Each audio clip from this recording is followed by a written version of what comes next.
Bienvenidos al primer episodio de Código Abierto. Cada semana tomamos un tema de la agenda pública y lo leemos a través del lente de la tecnología y la innovación. Y hoy arrancamos con algo que apenas está fresco.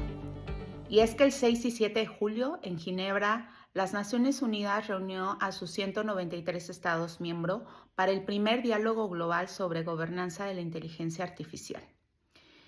Y quiero abrir con un dato que a mí me dejó helada. Estados Unidos concentra el 75% de la capacidad computacional de las 500 supercomputadoras de inteligencia artificial más potentes del mundo.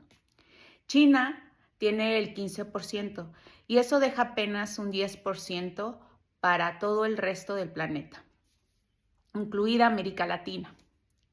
Esa cifra no es solo un dato técnico, es en el fondo un mapa de poder y de eso vamos a hablar hoy. Y bueno, ¿de qué se habló en Ginebra? Este diálogo no salió de la nada. Nace del Pacto para el Futuro que Naciones Unidas adoptó en 2024, que ya planteaba la necesidad de un espacio inclusivo para hablar de los retos más urgentes de la inteligencia artificial. Y en esta primera reunión, que se celebró hace unos días, pasaron 3 cosas que vale la pena desglosar.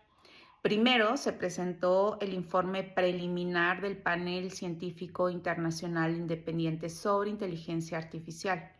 Un grupo de 40 expertos que a título personal, sin representar gobiernos ni empresas, analizaron 7 áreas: ciencia y trayectorias de la inteligencia artificial, aplicaciones sociales, implicaciones económicas, seguridad, derechos humanos, infancia, cultura y gobernanza. El secretario general, Antonio Guterres, propuso un pacto internacional para proteger a la niñez frente a los riesgos de la inteligencia artificial con tolerancia cero a la generación de imágenes de abuso infantil y la exigencia de que los sistemas redirijan a menores en riesgo hacia ayuda humana.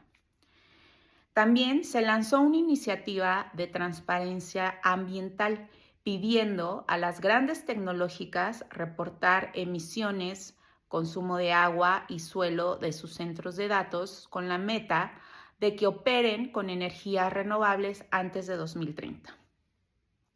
Y aquí un dato que conecta con algo importante es que estos centros de datos para 2030 podrían consumir más energía que todos los países del mundo, salvo 5.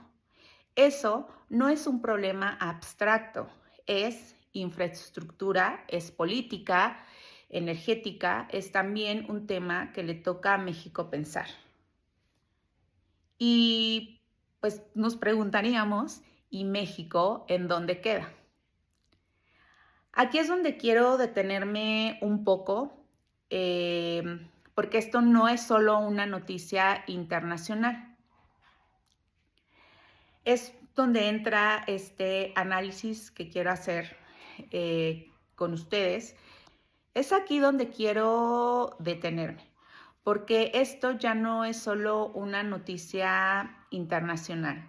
Es donde quiero compartir con ustedes mi lectura desde mi experiencia trabajando en regulación de telecomunicaciones y en otro tipo de consultas relacionadas con estas tecnologías disruptivas.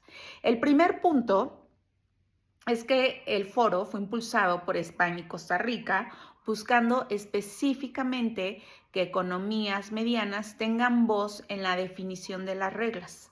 Hubo incluso un panel dedicado a multilingüismo e inteligencia artificial para evitar que los modelos de lenguaje se concentren solo en inglés. Y esa es una oportunidad concreta para el español y para México, no solo como usuario de estas tecnologías, sino como actor que puede exigir asiento en la mesa. El segundo punto es que la simetría de cómputo que mencioné al inicio 75-15-10 no es solo un problema de acceso a hardware, es un problema de soberanía tecnológica.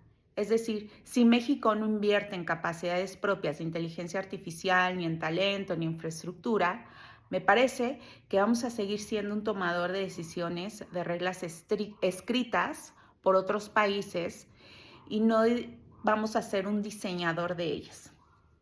Y el tercer punto conecta directo con el mundo del compliance y la ética corporativa.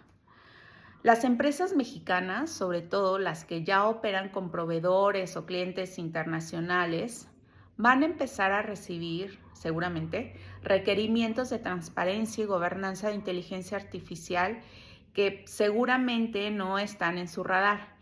Y esto no es un tema lejano de Ginebra, es un tema de la próxima auditoría de cumplimiento. Mi lectura es esta.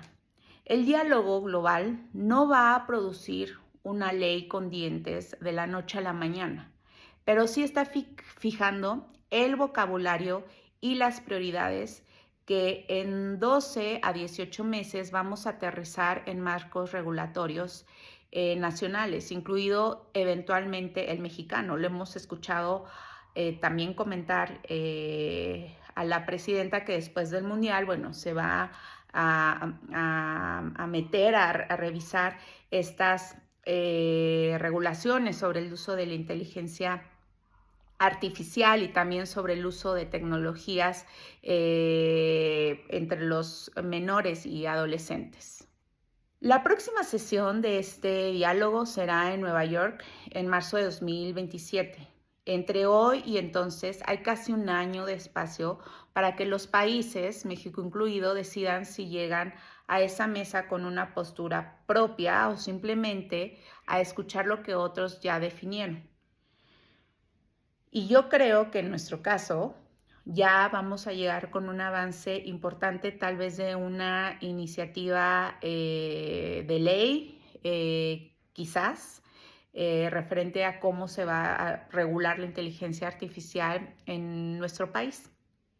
Y mi pregunta para dejarles esta semana es cómo se debería de estar construyendo esa postura de gobernanza de inteligencia artificial en México.